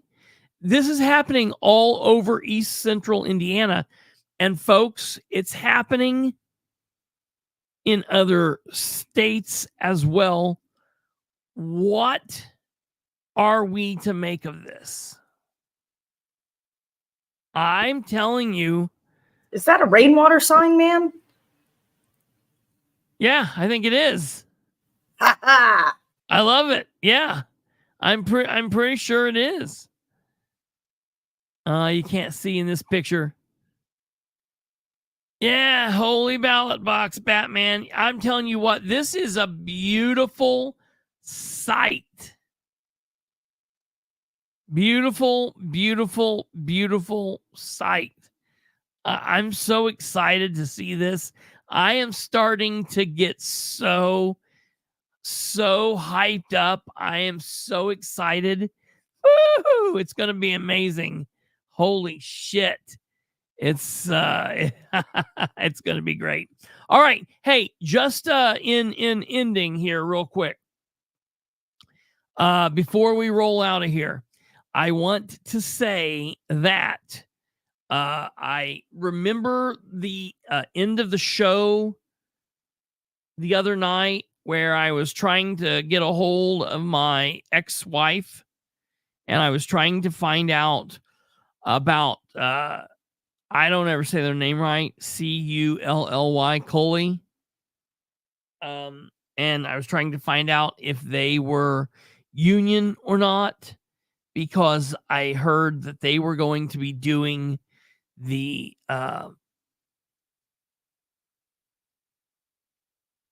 excavating, moving the dirt around at the Muncie Fire Department, the new station that they're building.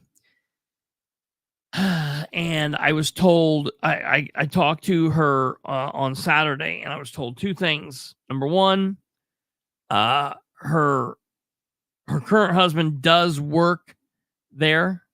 I'm not going to say anything more about that.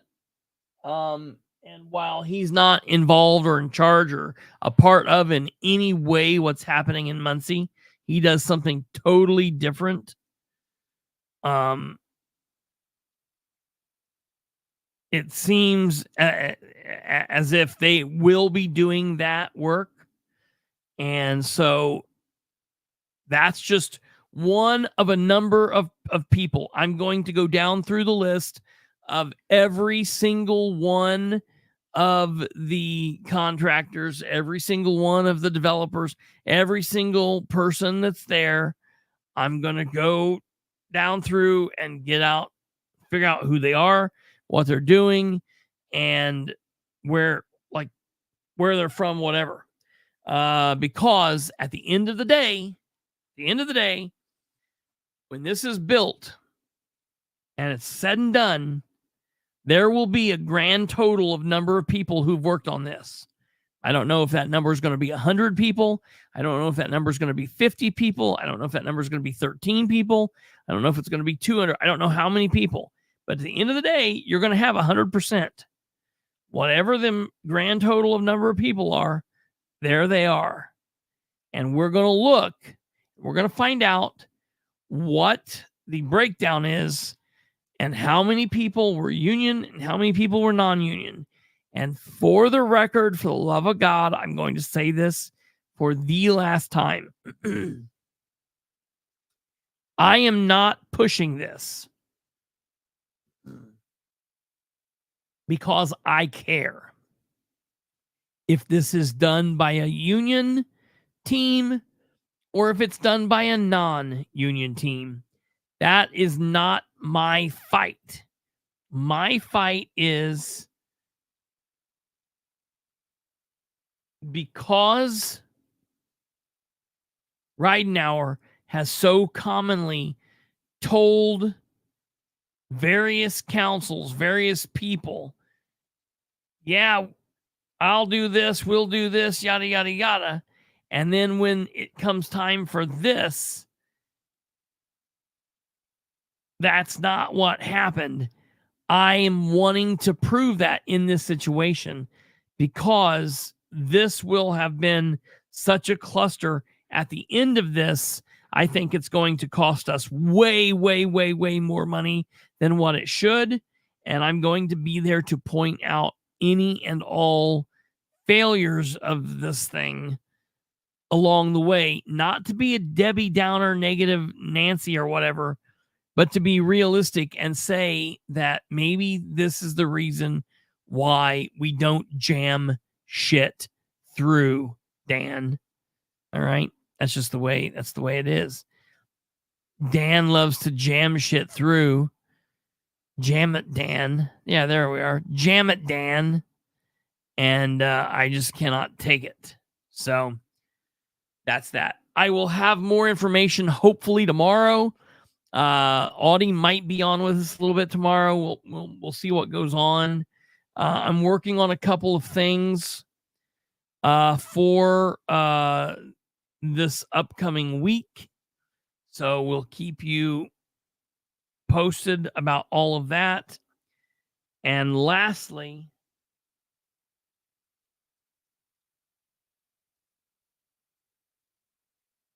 I don't know. I guess that's it. Lastly, I'll say this. Before you leave, please go and hit our ring my bell, click my like, hit my thumb, do whatever you got to do.